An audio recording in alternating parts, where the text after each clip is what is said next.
MMA Junkie Nation, what's going on? Gorgeous George and Goes are back with another superstar from the sport of mixed martial arts. Today we get to talk to this young lady, Dakota Ditcheva, who's got an amazing record, and I'll tell you why. Undefeated, all right? That 10 O has not gone yet. She's 10-0, but she's got 9 finishes. And I'm telling you, in women's mixed martial arts, it's rare to see a finisher like that. Thanks for jumping on the hotline with us, Dakota. It's nice to meet you. To what do you attribute that to? You must have that fast twitch muscle fiber. Did that come from the mom side, the dad side? How'd you develop that? Yeah, I was going to say, I think I've got my mum's genes. I think that's where I get it from. I've got a little bit of a cheat code there. My mum used to be a fighter, and everyone that watches her back then and then watches me now says we're just the same. There's so many similarities between us, so I've got to give her the credit. You can definitely crack. You have very, very nice techniques. And yeah, I dove into your Instagram and I saw you as a young, I think it was a young Muay Thai fighter. So you've been doing this similar to like Valentina Shevchenko, what, like age 3, 5, something like that? Yeah, 4. I think I had my first fight, 4 years old. Yeah, so I've been doing it a long time. Well, that was just the striking. I transitioned over to MMA when I was like 19, I think. So yeah, the striking side, I feel like I've been doing forever now. Have you fallen in love with the grappling arts, wrestling, jujitsu, judo tosses, things like that? Or is it just, something you got to do to get the fight back to the feet where you smash? Yeah, I mean, I definitely fell in love with the jujitsu side of it. That was really interesting for me to learn from scratch. Obviously, with the striking and stuff, my mum's always done it. I've always been around it, so I was kind of naturally quite good at that straight away.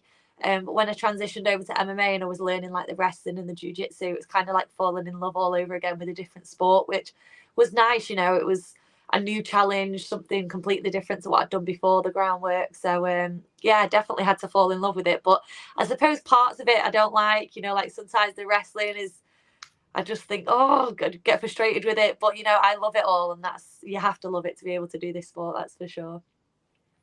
I imagine, obviously, you do have support from your family because you have a history of martial arts in the family. But is that across everyone? Your grandmom or your uncles, your aunts, your cousins? Like, it's a dangerous sport. Is everyone 100% on board, or have you ever had resistance?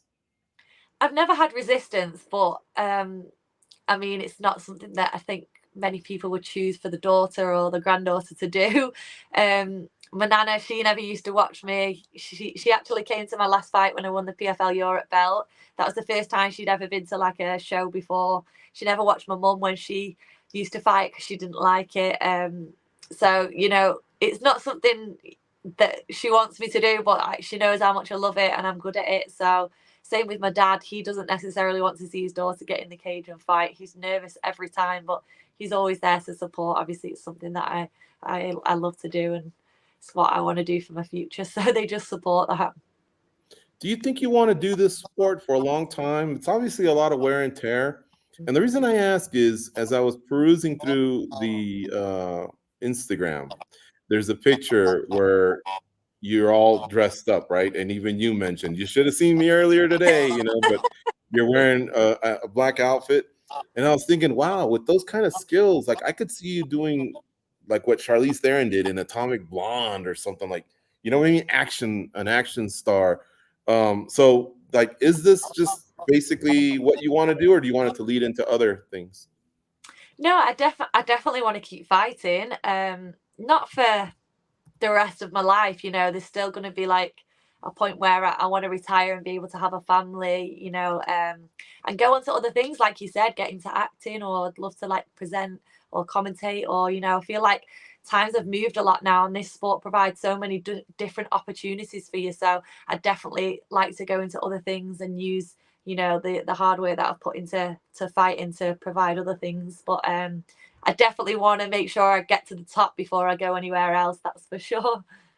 Did you see, by the way, the movie Atomic Blonde? Did you know what I'm talking about? Those were some cool fighting scenes. Like, is that your jam, or?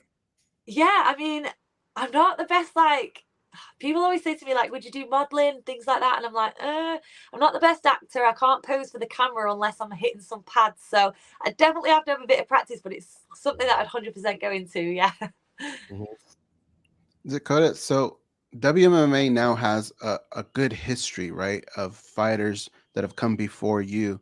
Are there any that you could say maybe you looked at and I know you want to keep everything original to yourself, but maybe some that you modeled a little bit after their game, or some that you just really respect, some fighters that came before you that have inspired you? Yeah, I mean, no one that's like inspired my style or anything. I think I am just literally a clone of my mum, if I'm going to be totally honest. And I always bring her name into it, but I am genuinely just exactly the same as she used to fight. So I definitely say I haven't tried to like copy any other fighters. But as for like fighters that have inspired me, Joanna Jacek and Shevchenko have always been two females that I've kind of watched the careers and the way, how much they've been successful just because they started off in striking just like I did.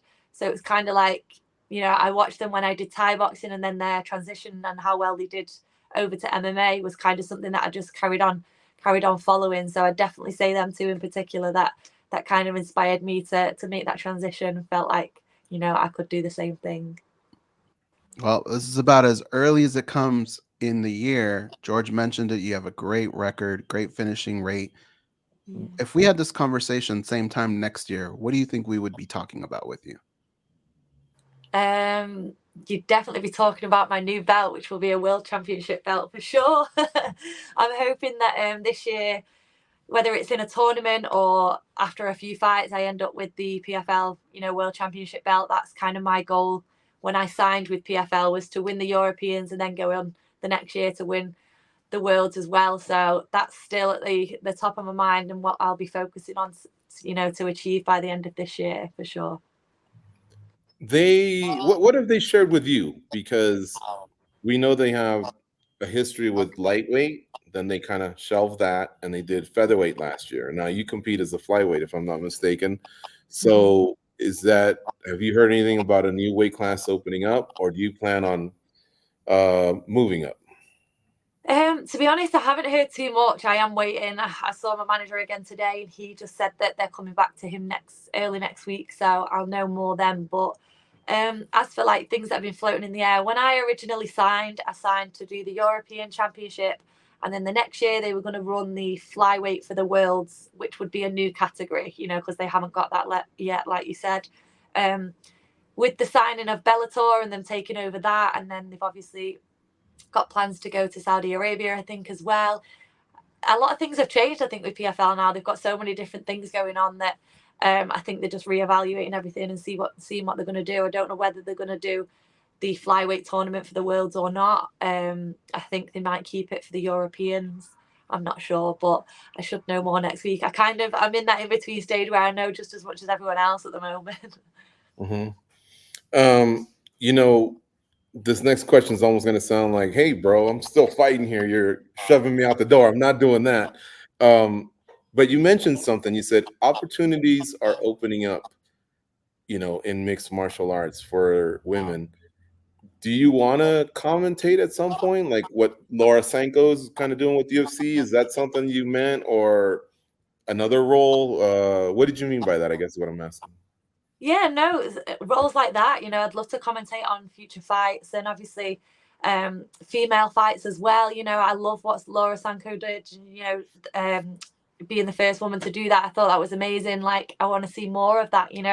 I always speak to my mum, and I'm lucky to have my mum who's been through the same thing, because back when she was fighting, she did all the fighting, but never set anything up around it. She never went into other things, which she always regretted. So with me, she's always making sure that I'm taking new opportunities outside the sport as well, and making the most of me building my name and not just staying in the sport, like going a little bit wider. So yeah, like films, like you said, TV programs, sporting things like that. I'd love to be involved in.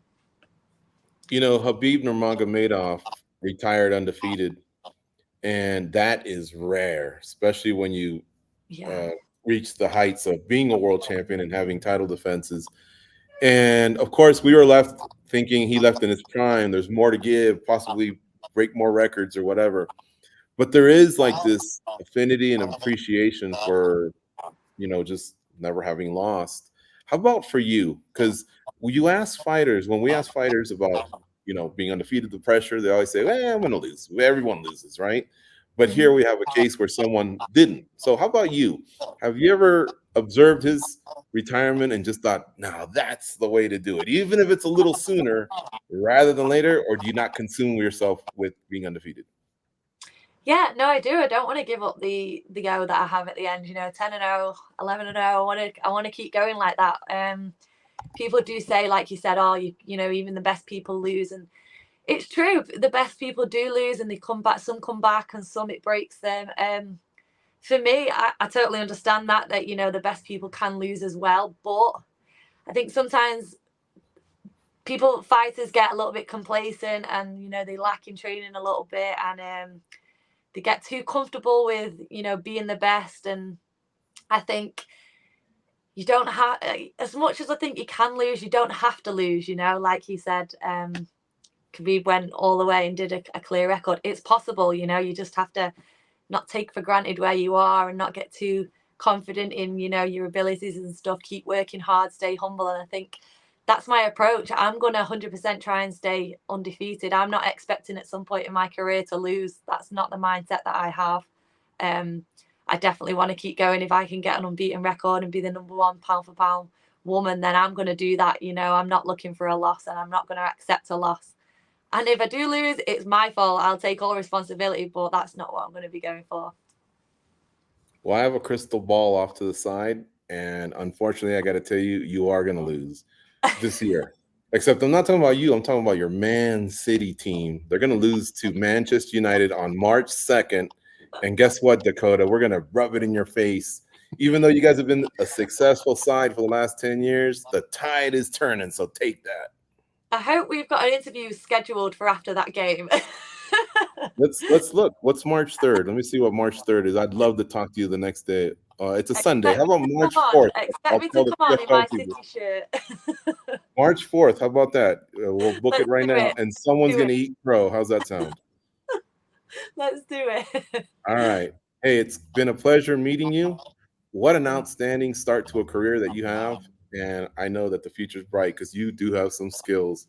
So thank you for joining us here on MMA Junkie Radio. We'll talk to you soon. Thank you so much. Thanks for having me.